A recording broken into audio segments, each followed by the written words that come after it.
Baik, Assalamualaikum warahmatullahi wabarakatuh. Sebelumnya perkenalkan, nama saya Reina Ramadhani Ayama dengan NIM G00254040. Saya berasal dari kelompok B7. Jadi sini saya akan menjelaskan inhal dari anatomi 1.3 anatomi vesikavelea. Untuk soalnya sendiri, yang pertama ada jelaskan mengenai saluran sekresi vesikavelea. Yang kedua, nama-nama otot yang mengelilingi papila duodenum mayor serta otot-otot penyusunnya diantara adalah sebutkan nama kelainan vesikavelea beserta gejalanya. Jadi untuk saluran sekresi vesikavelea sendiri itu ada, bisa kita lihat dari sini. Untuk di bagiannya alurannya itu terdiri dari, pertama ada ductus hepaticus communis, kemudian ada ductus cysticus hyster yang ada di sini, dia di vesikavelea. Kalau misalnya ductus hepaticus communis dia berasal dari hepar.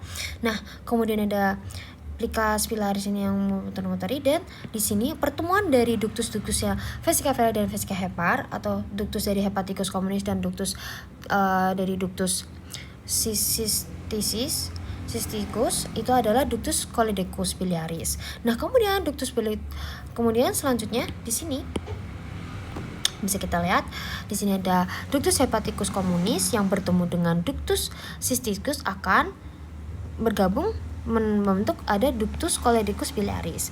Nah, ductus choledocus biliaris ini akan bertemu dengan Wirsunghi atau ductus dari pancreaticus atau ductus Wirsunghi di sini, yang dia itu akan keluar di sini. Dia akan keluar dari papila duodenum mayor, begitu. Bisa kita lihat nanti dia di sini.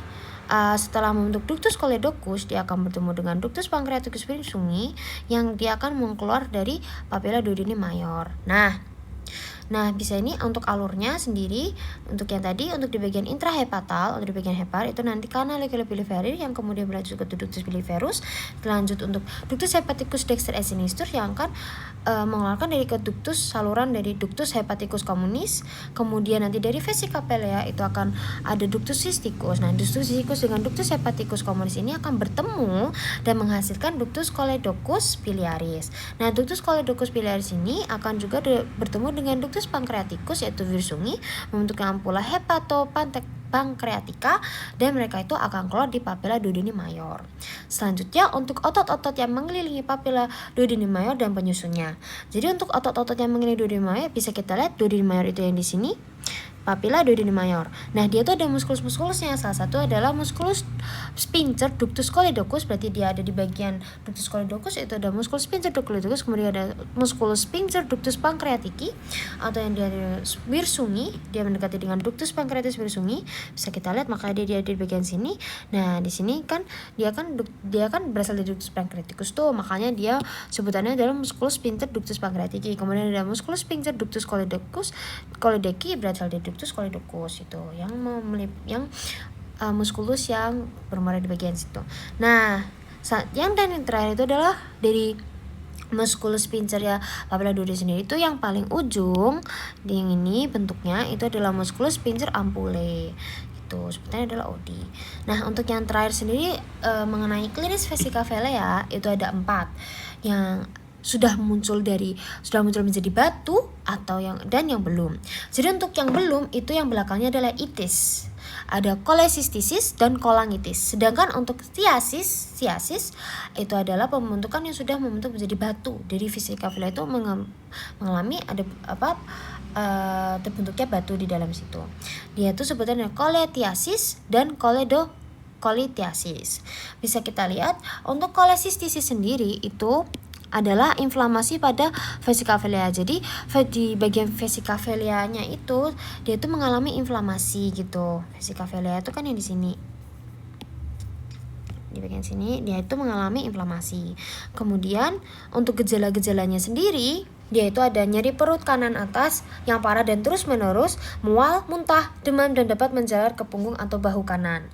Selanjutnya kita lanjut dengan kolangitis. Jadi untuk kolangitis itu juga terjadi inflamasi, tapi dia tuh terkhususnya itu terjadi pada common bile duct atau ductus biliaris. Nah, bisa kita lihat tadi ductus biliaris sendiri itu adalah ductus choledocus, pertemuan dari ductus hepaticus communis dan ductus dari cysticis. Makanya dia ada di ductus biliaris itu ductus choledocus di sini kayak gitu. Nah, dia itu gejalanya sendiri itu terjadi diare berulang yang terkadang disertai darah, lendir, atau nanah. Terus dia juga mengalami nyeri perut atau kram perut. Dia tuh juga memiliki keinginan untuk buang air besar yang sering, namun sulit dikeluarkan. Dia juga mengalami penurunan berat badan, kelelahan, dan demam. Nah, selanjutnya ini adalah kayak kemudiannya dia tuh terjadi batu gitu. Nah, yang disebut oleh cholelithiasis atau gallstone sebutannya, cholelithiasis nih. Jadi batu di dalam vesika velea biasanya karena kalsifikasi kolesterol dan pigmen empedu. Jadi di bagian vesika velea itu terjadi kayak ada batu gitu di dalam situ. Nah, dia tuh adalah manifestasi dari klinisnya kolesistisis. Makanya dia tuh batunya tuh terdapat di dalam vesika velea.